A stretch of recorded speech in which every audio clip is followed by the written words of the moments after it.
Welcome to the Hmong Peeps Show, the one and only show that brings you ordinary people sharing extraordinary insight. Well, maybe. Here is your host, Chew Effin Lee. Hey, what's going on, folks? This is Chew. Welcome to the Hmong Peeps Show. This is episode number 13. Did you guys see the show I did yesterday with the 4 women from the Hmong Women Today organization? It was Pang, True, V, and Rosanna. A bunch of nice and awesome women. If you guys didn't get to watch that podcast, go on to my video section on my channel and view that video. I think it'll be awesome for you guys to check it out. And they did mention in there that I'll be a speaker at their event this Sunday. So I'll be talking about manifesting what you want in your life, and also providing some tips on how to be successful in whatever you're doing. And then I believe I'll also be doing some readings over there as well. You get to ask 1 or 2 questions, and I'll answer your question. It'll be private. We won't do it in front of people. So if you have time this Sunday, please come out and support Hmong Women Today. And also, if you want to just come out and meet me, I'll be there, and we'll hopefully get some time to talk and get to meet each other. I don't really go out a lot, so this is one of those rare situations where I actually go out into public. So I hope you take advantage of this, and I hope to see you guys out there, some of you guys and girls, some of you people. Today, this one viewer emailed me and asked me about, she just had some questions about who I was. And I don't like to talk about my background a lot because I've done it so much, and this has nothing to do with me not wanting to share with you guys. Trust me, okay? It's just that when you tell the same story over and over and over, you get kind of tired and you feel, I don't know if this is true for everybody, I feel embarrassed whenever I say the same story over and over. But I get it that not a lot of people out there, all of you folks, know who I am. And that's fine. If you don't want to know me, that's fine. If you want to know me, that's even better. So I'm going to read her email. Okay, so her name is Zua. So hi, Zua. Her first question was, I wonder if you can share some of your experiences as an emerging shaman. I can't, because I'm not a shaman. The spiritual work I do is not like your traditional shamans. I don't have an altar. I don't have bells or gongs, horns, things like that. I mean, I do have this little bracelet here. It was given to me as a gift from another spiritual person. And this spiritual person, interestingly, was he had an altar. It was a very nice altar. And he also wore the cross with this around his neck, which I thought was interesting. But he doesn't go to church, nor is he a shaman, but he does spiritual work. So I'm like that too. I didn't copy him, okay, by the way, if you guys are wondering. Chew copied that guy. No. I've been doing this for 36 years. Actually, I'm 36 years old. I've been doing this for 16 years. So I can't really talk about how it is like for me or my experiences as an emerging shaman, because, again, I'm not a shaman, okay? But my experiences as a spiritually gifted person, and when I say spiritually gifted, I don't claim to ever be or have these powers, because to me, I genuinely believe that I'm just a tool, okay? And my Creator uses me, sends His gifts through me, His powers through me to people that come and seek me out. So I don't claim to be like Superman and have all these powers. No, I believe I'm just like you out there. If I get cut, the color of my blood will be the same as yours. Okay, I get hurt. I also hurt people unintentionally most of the time. I laugh at dirty jokes. I'm just as normal as you can imagine. Okay, I don't sit around and meditate all day. Okay, that's not what spiritual people do all the time. So I hope that answers that question. So the next question is, when did you find out or notice that you might be gifted? I think this applies to everybody out there. When we were a little child, we've probably had some experiences that happened to us where we weren't sure what it was, and I'm talking about paranormal experiences. But we were so little, and also at the same time, if we were to tell somebody that was an adult, they would say, "Oh, you're lying," or "No, you're just imagining things in your head." So then we start to believe that, and then the more we believe that it's in our head, then we suppress our gifts. But for my experiences, I started to embrace my spiritual journey when I was about 19 or 20 years old. That's when I started. How long did it take me to accept my gifts? It didn't take long. I knew what was going on. I knew this was not normal. And I was afraid at first, but I decided the only way to get through it is to face it. So I decided praying and meditating. And so once I did that, things started to be more clearer for me. And then I got baptized in my early 20s, and that's when my gifts started to intensify. So all the work that I do, for me, I truly believe that it's through the work of God, Jesus, and the Holy Spirit, and my guides as well. And when I talk about my guides, they're not koneng, okay? They're not the shaman guides. And again, I want to stress the importance of, and the message of, I don't have these powers. Okay, these powers come through me. I'm just a tool or a channel that comes out of me. A lot of people tend to put spiritually gifted people on a pedestal. I don't like that, but I can't control that either. So when I start feeling that people are putting me on a pedestal, I have to call them out on it right away and say, "Look, man, I'm not as perfect as you guys think I am. I'm not as holy as you guys think I am. I have human faults as well. I make mistakes, okay?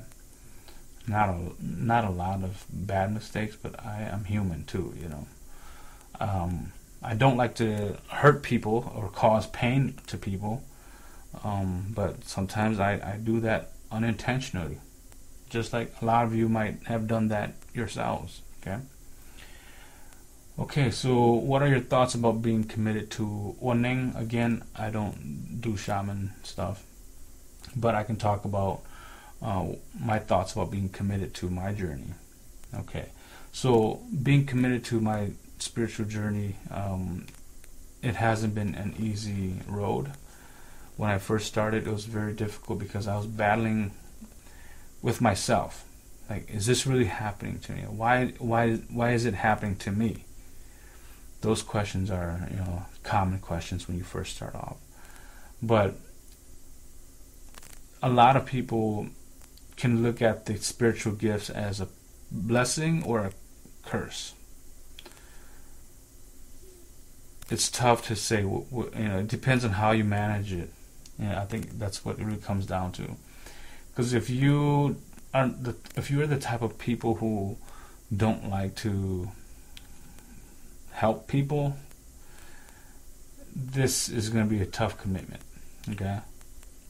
But if you enjoy helping people, then this will be an easy commitment, okay? One of the toughest things from my experiences is when I deal with people who recently lost a loved one, and just to feel their pain, the grief, the sadness, I never get used to that. Sometimes I'll sit with them, and as they're grieving or they're thinking about their loved ones, I'm crying with them, It's because I feel the pain and the sadness so, like, it's such an intense feeling. You just can't ignore it, and that's one of the things that I still struggle with, but I expect that that's what might happen next time I see somebody who just lost a loved one. So I don't know whether that's going to be good news or bad news to you, okay? What was your first paranormal sighting? I don't know. I can't remember. I wish I would have written it down somewhere, but I didn't. But it happens, and it happens a lot. Let's see, the next question is, how was your first experience seeing Huaneng spirit guides?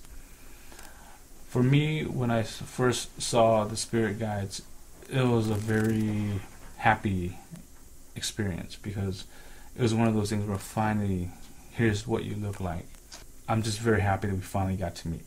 Maybe some of you guys might be able to relate to this. So you have like Facebook friends where you just meet online, and then when you finally meet each other, it's kind of like, oh, finally we can put a face to the name. How did I handle the situation? I wasn't scared. I was just, again, very appreciative and just feeling kind of validated, saying, okay, finally, this is you, this is what you look like, and now I don't have to worry about thinking about what you look like. So how did your gifts affect your family? Well, my family members, they each kind of treat me differently when it comes to spiritual abilities and spirituality. Some of my brothers, they want to believe, but they don't. Some of them don't want to talk about it. My sisters are more open to it. They're more approachable, and they don't mind approaching me about questions. So it must be a guy thing, I don't know. But my parents, it's weird. Sometimes they make me feel like they believe that I can do what I tell them. And sometimes the way they talk to me, I don't know. I really don't know. But I think they believe more than they don't believe. Let's put it that way. And then my wife, she's gifted too, but she is not as excited or enthusiastic about pursuing it. And that's up to her. I'm not going to push her. I've never really pushed her. I mean, I guess I've hinted to her, like, hey, you should really open up, but if she doesn't feel comfortable with it, that's fine.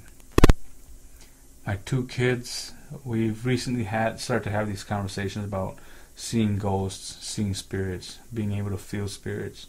And you know, my oldest is 9, my youngest is 6, both boys. But I think they're not developmentally ready to really get into this yet. So when I feel like they're mature enough, I will help them develop their abilities. And then, as of the moment, looking into the past, what would you say was the hardest part you went through? That the hardest piece is just always having that battle with yourself. And I kind of call it second guessing, because when you start to receive information, when you start this journey too, you will second guess a lot. To say, I don't know what this. Maybe I'm just making this stuff up. Maybe it's just a lucky guess. So the whole battle with yourself has always been the hardest part for me. But I've learned that when I finally overcame that whole second guessing myself, it was a lot easier, and there were a lot more happier times between me and the information and my guides that provide the information for me, because then you just trust the information that comes through. There's no debating. So I've gotten to that level where I just trust what comes through. I just say it out, and I don't have to worry about what if it's wrong. Okay, so battling with yourself has always been the toughest part of my journey. I think that's pretty much it. Again, I feel weird talking about this because I already say it so many times with people that I meet for the first time. So don't take it the wrong way that I don't want to share this with you. It's just I feel weird because I've said it and told the story so many times. Okay? Alright. That's it for today. I hope this was enlightening to some degree. If not, sorry. We will, tomorrow I will have a young shaman, female shaman, come over and do the show with me, and she's the new wave of shamans. So it'll be interesting to get her perspective on what it's been like for her to start her journey, be in her journey, and where her journey is going to lead her. I know there's a lot of you out there who are also in the process of starting your journey, so I'm hoping that she can provide some insights for you guys, and you guys will find it very valuable. Alright, you guys, that's it. Remember the event on this coming this Sunday. If you didn't get a chance to watch it, check out that video. Okay, it's called Hmong Women Today. And remember to subscribe to my videos, or my video channel. Okay. All right, take it easy, folks. See you.